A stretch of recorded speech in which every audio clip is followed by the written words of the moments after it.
เอาละครับคุณผู้ฟังหลังรายการระดับโลกอย่าง AGT ปล่อยคลิปโชว์ของน้องเนเน่วัย 16 ปี ที่กำลังสับกีตาร์เพลงปราบเซียนที่ผู้ใหญ่หลายคนยังไม่กล้าแตะพร้อมส่งเสียงคำรามสุดโหดโชว์นี้มันจนกรรมการระดับโลกเก็บอาการไม่อยู่ประกาศลั่นยอมใจกลางรายการเลยว่าไม่ว่าผลตัดสินจะเป็นยังไงก็พร้อมควักเงินซื้อตั๋วตามไปดูคอนเสิร์ตของน้องด้วยตัวเองแน่นอนคือหลังจากรายการ AGT รอบ Judges Callbacks ปล่อยคลิปชื่อว่า Early Release เป็นคลิปที่เนเน่แสดงด้วยเพลง Hysteria ของวง Muse ออกมาก่อนตอนเต็มจะออกอากาศถึง 3 วัน ซึ่งในคลิปมีกรรมการรับเชิญอย่างนิกกี้กลาเซอร์ทีนี้ระหว่างการโชว์เนเน่ใช้เทคนิค tapping ก็คือการใช้นิ้วมือทั้งสองข้างเคาะลงบนข้อกีตาร์โดยตรงคล้ายการเล่นเปียโนซึ่งรอบนี้เธอเน้นโชว์ฝีมือกีตาร์มากขึ้นพร้อมกับเสียงร้องต่ำและมีพลังระหว่างเล่นยังมีท่าทางชวนคนดูให้มีส่วนร่วมจนคนดูมันจนต้องทำตามหลังโชว์เสร็จพอช่วงคอมเมนต์เธอถูกถามว่าคิดยังไงเธอตอบว่าI think I play perfect คือคิดว่าเล่นได้เป๊ะและบอกต่อว่าคนดูเยอะทำให้มั่นใจขึ้นและทำให้มีพลังมากขึ้นทีนี้ประโยคที่กลายเป็นไฮไลท์ครับคือนิกกี้กลาเซอร์มองว่าการแสดงนี้สมบูรณ์แบบชมว่าเนเน่ปลุกคนดูให้ลุกขึ้นยืนได้และยังอยากดูมากกว่านี้ถึงขั้นบอกว่าจะตามหาว่าเนเน่ไปโชว์ที่ไหนแล้วจะต้องไปดูให้ได้ไม่ว่าผลตัดสินจะเป็นยังไงเขาก็จะไปซื้อบัตรเพื่อดูเธออยู่บนเวทีอยู่ดีจากการโชว์ครั้งนี้ถ้าถามว่าในสายตาโปรดิวเซอร์ระดับโลกระหว่างฝีมือดนตรีกับความสามารถดึงคนดูอะไรสำคัญกว่ากันคือจากคำสั่งของฮาวิแมนเดลเขาไม่ได้บอกให้เนเน่ไปซ้อมกีตาร์เพิ่มไม่ได้บอกให้ไปฝึกเสียงเพิ่มแต่บอกให้ไปหาวิธีคุยกับคนดู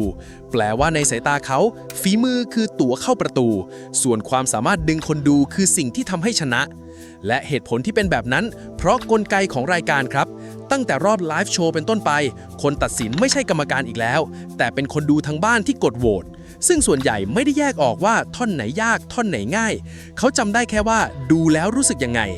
นักดนตรีฝีมือดีที่ยืนนิ่งๆจึงมักแพ้คนที่ฝีมือรองลงมาแต่ทำให้คนดูลุกขึ้นยืนแต่ฮาวิไม่ได้บอกว่าฝีมือไม่สำคัญเขาบอกว่าฝีมือมีอยู่แล้วซึ่งแปลว่าถ้าไม่มีฝีมือตั้งแต่แรกคำแนะนำเรื่องการดึงคนดูก็ไม่มีความหมายมันเป็นลำดับขั้นไม่ใช่การเลือกอย่างใดอย่างหนึ่งสรุปคือฝีมือทำให้คุณมีสิทธิ์อยู่บนเวทีการดึงคนดูทำให้คุณได้อยู่บนเวทีต่อทีนี้การที่สลับจากโหมดดุร้ายมาเป็นเด็กที่ยกมือไหว้ส่งผลต่อการจดจำอย่างไรตรงนี้คือสมองคนเราจำความต่างได้ดีกว่าจำความเก่งนักดนตรีเก่งๆในโลกนี้มีเยอะมากแต่คนที่คำรามใส่ไมค์เสร็จแล้วยกมือไหว้ด้วยรอยยิ้มเขินๆใน10 วินาทีถัดมามีน้อยมากระยะห่างระหว่าง2ภาพนี่แหละคือสิ่งที่ทำให้คนดูสะดุดซึ่งคนจดจำได้ในการดูครั้งเดียวไม่ต้องดูซ้ำและมันสร้างความรู้สึกปลอดภัยกับคนดูกลุ่มกว้างเพราะดนตรีเมทัลมีกำแพงกับคนดูทั่วไปอยู่พอสมควรแต่พอเจ้าตัวกลับมาเป็นเด็กสุภาพทันทีกำแพงนั้นก็หายไปคนที่ไม่ฟังเมทัลก็เชียร์เธอได้อย่างสบายใจจนมันทำให้คนอยากดูรอบต่อไปเพราะอยากเห็นการสลับโหมดอีกครั้งในแง่ซอฟต์พาวเวอร์มีความเป็นไปได้สูงว่าท่าว่ายจะกลายเป็นลายเซ็นประจำตัวของเธอในสายตาคนต่างชาติแบบเดียวกับที่นักกีฬาบางคนมีท่าฉลองประจำตัวมาดูเรื่องการร้องกราวพร้อมเล่นแท็ปปิ้งมันบอกอะไรเรื่องความทุ่มเทจะอธิบายให้เห็นภาพง่ายๆนะครับการร้องแบบกราวคือการคำรามให้เสียงแหบกร้านซึ่งต้องคุมลมและคุมกล้ามเนื้อคอเป็นพิเศษถ้าทำผิดวิธีเสียงพังภายในไม่กี่เพลงส่วนแท็ปปิ้งคือการใช้นิ้วทั้งสองมือเคาะบนคอกีตาร์ซึ่งมือขวาต้องเลิกทำหน้าที่ดีดแล้วมาทำหน้าที่กดโน้ตแทนสมองต้องสั่งมือสองข้างทำงานคนละแบบพร้อมกันบนจังหวะเดียวกันต่อหน้าคนแปลกหน้าเต็มห้องนี่ไม่ใช่พรสวรรค์ล้วนๆครับนี่คือชั่วโมงบินส่วนประโยค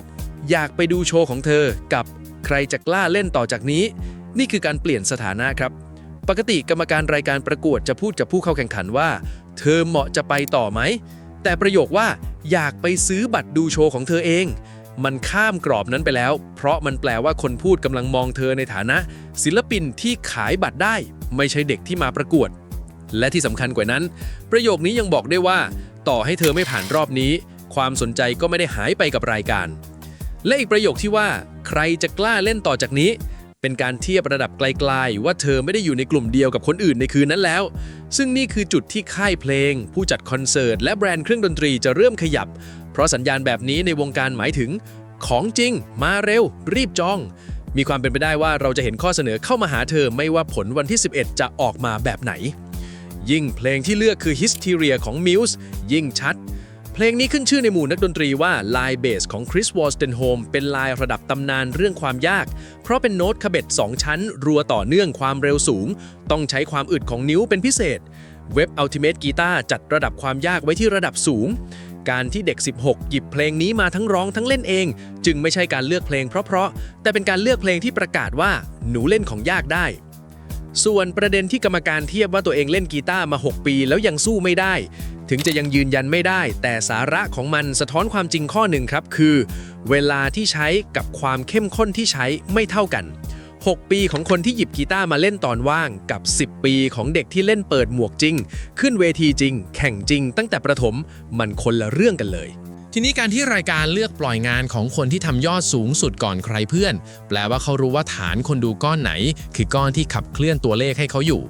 เวลาที่คลิปออกตรงกับกลางดึกบ้านเราก็คือช่วงเช้าถึงกลางวันของฝั่งอเมริกาซึ่งเป็นเวลาปกติของการปล่อยคอนเทนต์อยู่แล้วแต่ผลพลอยได้คือพอคนเอเชียตื่นมาตอนเช้าคลิปจะสะสมยอดไว้แล้วชั้นหนึ่งแล้วคลื่นลูกที่2จากเอเชียจะมาซ้ำทันทีกลายเป็นยอดวิว2ระลอกในวันเดียวและนี่คือวงจรที่เรียกว่า Viral Loop ครับคนดูคลิปพรีวิวรู้สึกอินอยากรู้ผลเลยไปรอดูตอนเต็มพอตอนเต็มออกคนก็แชร์ต่อกระแสก็กลับมาช่วยตอนพรีวิวอีกรอบวนไปเรื่อยๆพูดง่ายๆคือรายการเอาคลิปเดียวมาสร้างกระแสได้2รอบทั้งก่อนออกอากาศและหลังออกอากาศส่วนท่าทางที่น้องเนเน่ทำท่าพิงขาตั้งใหม่สะท้อนทัศนคติแบบไหนอย่างแรกคือความสบายบนเวทีคนที่เพิ่งขึ้นเวทีใหม่ๆจะยืนเกรงมือไม่รู้จะเอาไปไว้ไหนแต่คนที่ขึ้นเวทีมาเยอะจะใช้เวทีเหมือนใช้ห้องนอนตัวเองอย่างที่2คือความมั่นใจในงานที่เพิ่งจบไปการที่เธอตอบว่าคิดว่าเล่นได้เป๊ะโดยไม่แถไม่ถ่อมตัวเกินจริงคือการยอมรับผลงานตัวเองอย่างซื่อตรงและนี่แหละคือสิ่งที่มองว่าโลกอยากได้ครับคนที่แยกออกระหว่างผลการตัดสินกับคุณค่าของงานตัวเองผ่านก็ดีไม่ผ่านก็ไม่ได้แปลว่างานตัวเองแย่คนแบบนี้จะไปได้ไกลเพราะไม่พังเมื่อเจอคำปฏิเสธจุดที่น่าสังเกตคือมันเข้ากันได้กับการยกมือไหว้อย่างไม่ขัดกันเลยครับเพราะการไหว้คือการให้เกียรติคนอื่นไม่ใช่การบอกว่าตัวเองไม่เก่งเธอนอบน้อมกับคนแต่มั่นใจกับงาน2 อย่างนี้อยู่ด้วยกันได้แต่สิ่งที่ยังไม่รู้คือผลการตัดสินว่าเธอจะได้ไปต่อรอบไลฟ์โชว์หรือไม่ซึ่งจะเฉลยในตอนที่ออกอากาศวันที่11สิงหาคมปี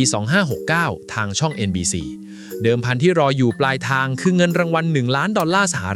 คิดเป็นเงินไทยประมาณ33 ล้านบาทพร้อมโอกาสได้แสดงที่ลาสเวกัสแต่มีรายละเอียดที่คนมักไม่รู้คือเว็บ TV Insider ชี้ว่าตามเงื่อนไขในรายการเงินก้อนนี้จ่ายเป็นรายปีแบ่ง40ปีตกปีละราว